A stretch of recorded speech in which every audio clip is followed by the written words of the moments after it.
और दोस्तों, कैसे हो? इस चैप्टर की स्टार्टिंग होती है निधि और आर्यन से, जिनके चारों ओर काफ़ी ज़्यादा आग फैली होती है और बहुत ज़्यादा लार्वा बह रहा होता है। आर्यन जब इस चीज़ को देखता है तो उसे बिल्कुल भी यकीन नहीं हो रहा होता है कि आखिर ये कैसे हो सकता है। वो निधि को पूछता है कि आखिर हमारे कंट्री में तो कोई भी ज्वालामुखी नहीं है, तो ये लार्वा कहाँ से बह के आ रहा है। लेकिन निधि को भी समझ में नहीं आ रहा होता कि आखिर ये क्या हो रहा है। वो मनी मन सोचती है कि जो उसने अपने दोस्तों के साथ प्रटंड किया था इस चीज़ का होने का, ये सब कुछ असलियत में अब होने लगा है। इसके बाद आर्यन वहाँ से बहुत ज़्यादा ढांढते हुए पीछे हटने लगता है। लेकिन तभी हम देखते हैं कि उसका जो आगे जितना भी लावा फैला हुआ होता है, उसके ऊपर से बहुत सारी बिल्डिंग्स के टूटे फूटे मलबा नीचे गिर रहा होता है। और जब आर्यन ये देखते हुए आगे बढ़ता है तो वो देखता है कि लार्वा भी इसकी ओर बढ़ रहा है। निधि उसे पीछे रहने को कहती है क्योंकि ये काफ़ी डेंजरस है उसका इतना आगे को जाने को। लेकिन तभी उसकी नज़र जाती है साइड पे पड़े हुए एक छोटे से ब्रिज पे, जो कि अभी भी वहाँ पर था, जो कि टूटा नहीं था पूरी तरीके से। लेकिन लार्वा काफ़ी उसके नज़दीक था तो ये काफ़ी डेंजरस था उसकी ओर जाना। तभी निधि प्लान करती है कि वो उस ब्रिज को पार करके उस ओर को जाएगी या उसे उधर कुछ मिल जाए।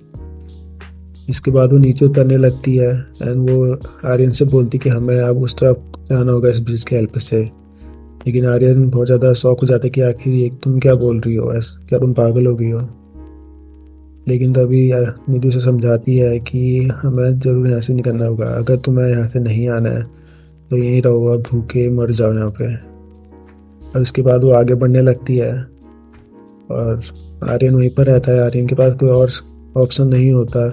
जहाँ पर वो भी बैठा होता है तो उसके पीछे जो दरवाज़ा था वहाँ से एक अजीब अजीब सी उसको आवाज़ आने लगती है। ऐसा लग रहा होता है कि वो जो मॉन्स्टर्स थे और जो टाइगर था उनमें से अभी भी कोई बचा हुआ है, या तो मॉन्स्टर्स बचे हैं या फिर टाइगर अभी मरा नहीं, जिंदा है। इस चीज़ से काफ़ी डर जाता है और वो भी आगे जाने का फैसला करता है।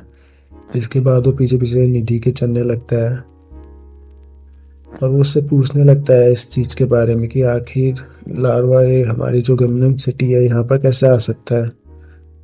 तभी वो निधि उससे अपने हाथों से इशारा करके उस तरफ को देखने को बोलती है। और जब आर्यन उस तरफ देखता है तो वो एक फेमस स्टैचू, यू सिन यून कुछ नाम था उसका, जो कि खासकर सिटी हॉल में था।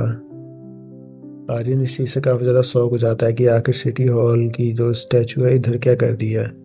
लेकिन तभी से निधि बोलती है कि ज़रा उन बिल्डिंग्स को भी देखो जो इधर बह के आई हैं, वो भी बिल्कुल सिटी हॉल की जैसी ही है जहाँ तक मुझे लगता है। लेकिन तभी निधि सोचने लगती है कि क्या हम सब अब बहुत जल्दी मारे जाएंगे, क्योंकि अब हालत बहुत ज़्यादा ख़राब हो चुके हैं।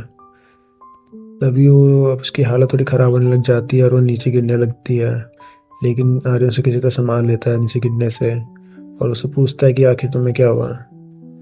तभी हमें पता चलता है कि यहाँ पर जो उस लार्वा से गैसें निकल रही थी उसकी वजह से निधि बेहोश हो रही थी, क्योंकि वो सल्फर और काफ़ी ज़्यादा टॉक्सिक गैसें थी। इसके बाद वो आर्यन को कहती कि ज़रा संभल के इन गैसों से, क्योंकि ये सल्फर की तरह लग रही हैं।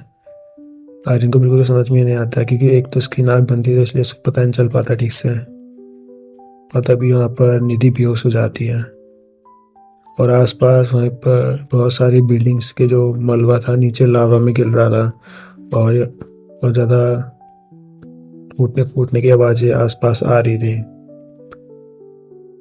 अभी आर्यन निधि को पकड़ लेता है और जोर जोर से चिल्लाने लगता है कि आखिर ये सब कुछ रुक क्यों नहीं जाता, ये किसी खराब सपने से ज़्यादा कुछ नहीं है। क्या मैं इस सपने में मारा जाऊंगा? इस चीज़ को सोचकर वो रोने लगता है। लेकिन तभी हम देखते हैं कि उसके जो पेट पे पहले चोट लगी हुई थी, एक जो पाइप घुस गया था, वहाँ पर फिर से वो वहाँ पर से ब्लड निकलने लगा है। और वो इस चीज़ से भी काफ़ी ज़्यादा अब डर जाता है कि वहाँ पर से काफ़ी ज़्यादा उसका खून बह रहा है। लेकिन तभी हम देखते हैं कि दूर वही टागर उसकी ओर बढ़ने लगता है, यानी कि अभी तक वो मरा नहीं था, जिंदा था। वो उसकी ओर बढ़ने लगता है और ऐसा लग रहा था कि उसने उन सभी मॉन्स्टर्स को मार दिया, अब वो उसकी ओर उसको मारने के लिए आ रहा है।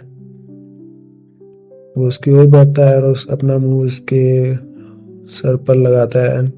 एंड पैनल पे हम देखते हैं कि वो उसका पूरा मुंह अपने जबड़ों में फंसा लेता है और इसी पैनल के साथ ही चैप्टर खत्म हो जाता है।